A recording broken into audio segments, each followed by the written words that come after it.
Boa noite a todos e todas. Boa noite. Hoje trabalharemos com a Epístola de João, que consta no livro Estudo Aprofundado da Doutrina Espírita, livro 1, módulo 2, roteiro 18.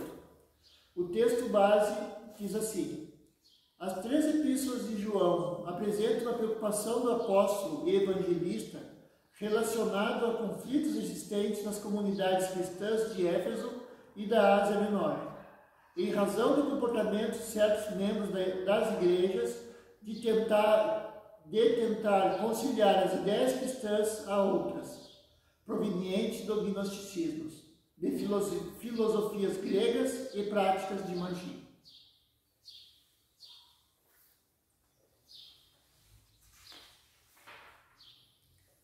A Epístola de João.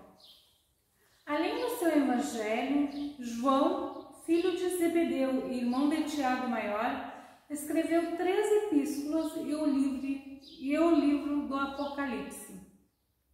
Há muita semelhança literária e doutrinária entre as epístolas e o evangelho de João, de forma que é praticamente impossível negar a sua autoria.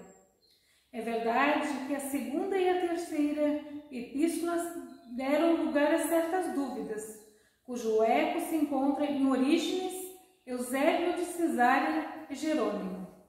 As 3 epístolas joaninas formam uma unidade de composição, embora cada uma possua a sua especificidade. A 3ª epístola é provavelmente a primeira na data. Procura resolver um conflito de autoridade que surgira entre uma das igrejas sob a autoridade de João. A 2ª epístola põe de sobreaviso uma ou outra igreja particular contra a propaganda de falsos doutores que negam a realidade da encarnação.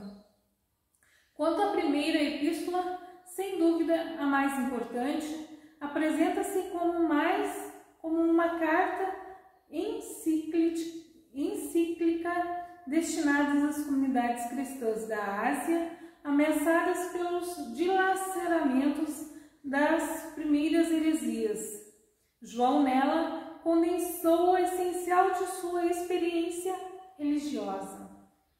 É quase certo que essas cartas foram escritas em Éfeso, na virada do século I para o II, a mesma época da escritura do seu evangelho. As 3 epístolas de João apresentam um ponto em comum, relacionado aos conflitos existentes nas comunidades cristãs de Éfeso e da Ásia Menor. Pode-se supor que nas diversas comunidades joaninas tenham começado a aparecer grupos religiosos influenciados pelo gnosticismo. A influência das ideias gnósticas provocam divisões nas igrejas. As cartas de João representam um tipo de reação a essa situação, apelando para a necessidade de manter a mensagem cristã intocável. Gnosticismo foi um movimento histórico e religioso cristão, fundamentado na gnose, palavra grega que significa conhecimento, surgido no século II e III e de natureza filosófica e inspirada nas ideias do neoplatonismo e dos pitagóricos.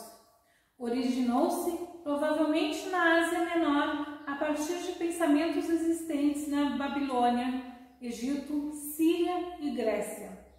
O gnosticismo combinava alguns elementos da astrologia e mistério das religiões gregas, como os mistérios de Eleusis, com as doutrinas do cristianismo e seu sentido mais abrangente.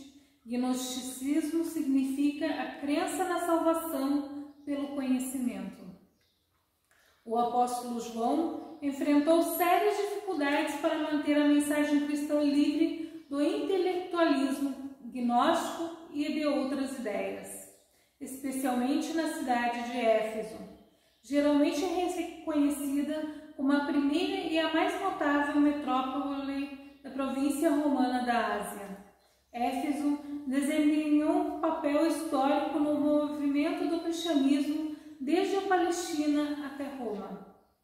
Do período clássico ao bizantino, Éfeso exerceu hegemonia na região jônica. Era famosa por seus filósofos, artistas, poetas, historiadores e retóricos. Deu nítidas contribuições para a história intelectual e religiosa desde o período pré-socrático até o ressurgimento filosóficos do Império Romano mais tardio. Não admira que João tenha, ao que se conta, escrito o quarto evangelho em Éfeso e que tenha sido o local de conversão de Justino Mártir, o primeiro filósofo cristão. A cidade era também famosa como um centro de magia e taumaturgia. A expressão grega Éfisia Gramata, letras efésias, tornou-se uma designação genérica para todas as sortes de palavras mágicas e encantações apotopaicas, orações ou frases para afastarem influências maléficas. A cidade atraía exorcistas judeus, bem como seus equivalentes gentios, como Apolônio de Tiana. Síntese dos principais ensinos das epístolas de João. João apela aos cristãos nas 3 cartas no sentido de preservarem a pureza doutrinária do cristianismo, superando as divergências pela legítima prática do amor. O apelo do apóstolo atravessa os séculos e chega até nós, mantendo uma atualidade surpreendente. Nos faz ver as dificuldades para se manter a pureza doutrinária dos ensinamentos superiores. Percebe-se nas 3 epístolas a tentativa do apóstolo de encontrar uma solução para evitar que a crença cristã seja adulterada por ideias gnósticas e outras ideias correntes nas comunidades cristãs da Ásia Menor. Aquele que diz que está na luz e aborrece a seu irmão, até agora está em trevas. Aquele que ama seu irmão está na luz, e nele não há escândalo. Mas aquele que aborrece a seu irmão está em trevas, e anda em trevas, e não sabe para onde deva ir, porque as trevas lhe cegaram os olhos. 1 João, capítulo 2, versículo 9 e 11. Quem ama o próximo sabe, acima de tudo, compreender. E quem compreende sabe livrar os olhos e os ouvidos do venenoso visco do escândalo, a fim de ajudar, ao invés de acusar ou desservir. É necessário trazer o coração sob a luz da verdadeira fraternidade, para reconhecer que somos irmãos uns dos outros, filhos de um só Pai. Quem é que vence o mundo, senão aquele que crê que Jesus é o Filho de Deus? 1 João, capítulo 5, versículo 5. Se recebermos o testemunho dos homens, o testemunho de Deus é maior, porque o testemunho de Deus é este, que de seu Filho testificou. Quem crê no Filho de Deus, em si mesmo tem o testemunho. Quem em Deus não crê, mentiroso o fez, porquanto não creu no testemunho que Deus de seu Filho deu. 1 João, capítulo 5, versículo 9 e 10. Todo aquele que prevarica e não preserva a doutrina de Cristo não tem a Deus. Quem preserva na doutrina de Cristo, esse tem tanto o Pai como o Filho. Se alguém vem ter convosco e não traz esta doutrina, não o recebais em casa, nem tampouco o saudeis. Porque quem o saúda tem parte nas suas más obras. 2 João, capítulo 1, versículo 9 e 11. Em todos os lugares e situações da vida, a caridade será sempre a fonte divina das bênçãos do Senhor. Assistência, medicação e ensinamento. Constituem modalidades santas da caridade generosa que executam os programas do bem. São vestiduras diferentes de uma virtude única. Conjugam-se e completam-se num todo nobre e digno. Antes, porém, da caridade que se manifesta exteriormente nos variados setores da vida, pratiquemos a caridade essencial, sem o que não poderemos efetuar a edificação e a redenção de nós mesmos. Trata-se da caridade de pensarmos, falarmos e agirmos, segundo os ensinamentos do Divino Mestre, no Evangelho. É a caridade de vivermos verdadeiramente nele para que ele viva em nós. O prebístero ao amado Gaio, a quem na verdade eu amo, amado, procedes fielmente em tudo o que fazes para com os irmãos e para com os estranhos, que em presença da Igreja testificaram a tua caridade, aos quais se conduzires como é digno para com Deus. Bem farás, porque pelo seu nome saíram, nada tomando os gentios. Portanto, aos tais devemos receber, para que sejamos cooperadores da verdade. Tenho escrito à Igreja, mas Diótrefes, que procura ter entre eles o primado, não nos recebe.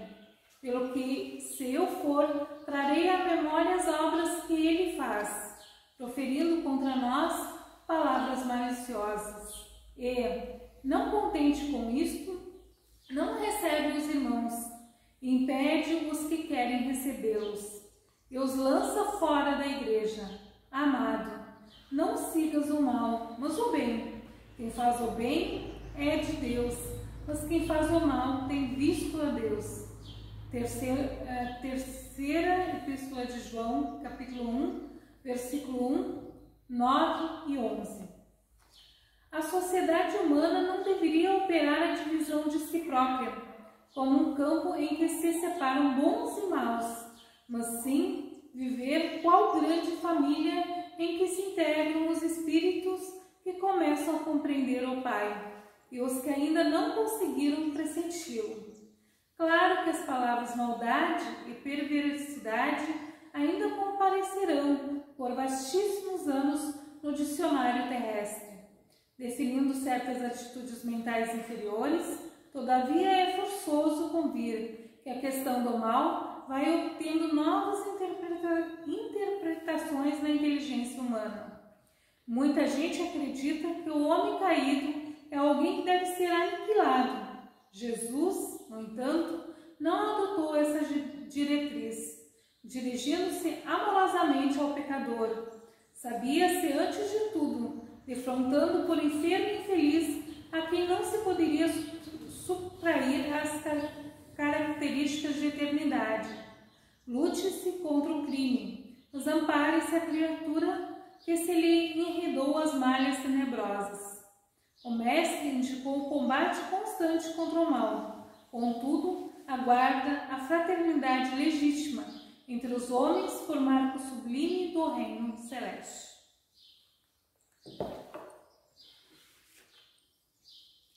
Agora nós vamos ao livro psicografado por Chico Xavier, editado pelo Espírito Emmanuel, Caminho, Verdade e Vida, da coleção Fonte Viva.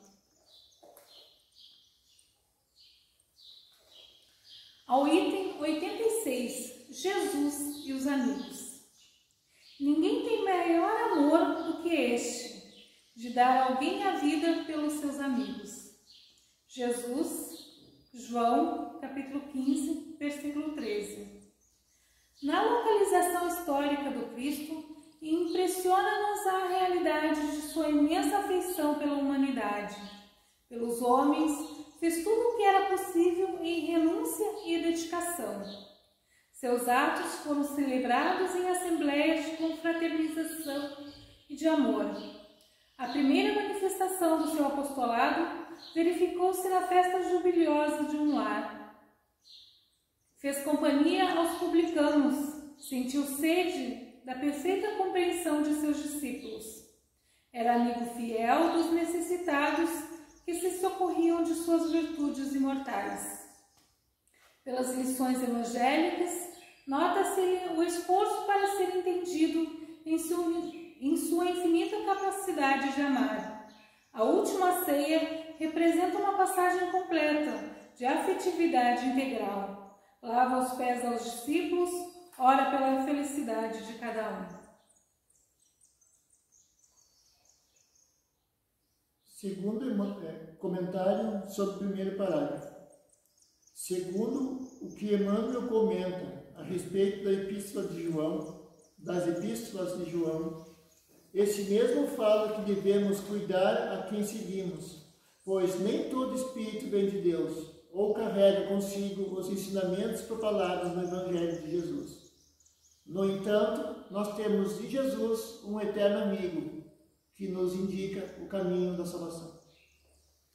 Entretanto, ao primeiro embate com as forças destruidoras, experimenta o Mestre o supremo abandono, em vão. Seus olhos procuram a multidão dos afeiçoados, beneficiados e seguidores.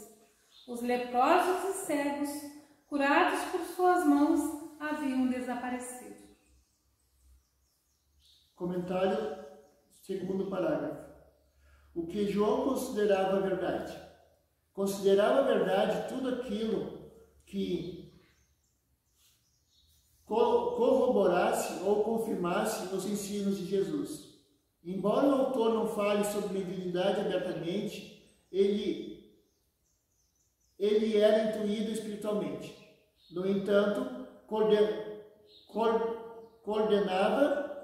condenava quem fizesse o uso da intuição para fins egoístas e inescrupulosos, pois era hábito da maioria da população fazer consultas por motivos torpes, o que gerava divisão do corpo da igreja, além de promover a divulgação de costumes pagãos.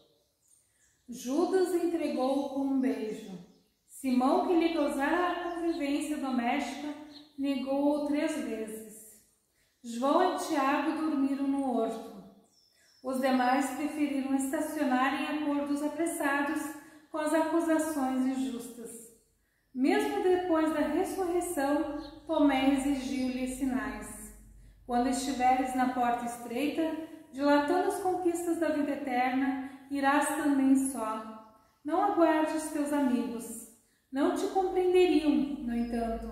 Não deixes de amá-los. São crianças, e toda criança teme e exige muito. Comentário sobre o terceiro parágrafo.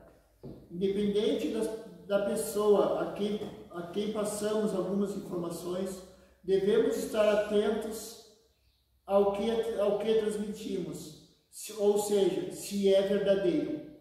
Com esse modo, testaremos que, independente da pessoa a quem passemos algumas informações, devemos estar atentos a transmitir o que é verdadeiro.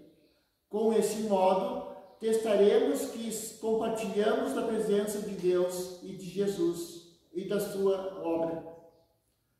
Não devemos obrar por motivos torpes e egoístas. Devemos ter cautela com a informação que passamos e a intenção que gera essa comunicação. Boa noite. Boa noite.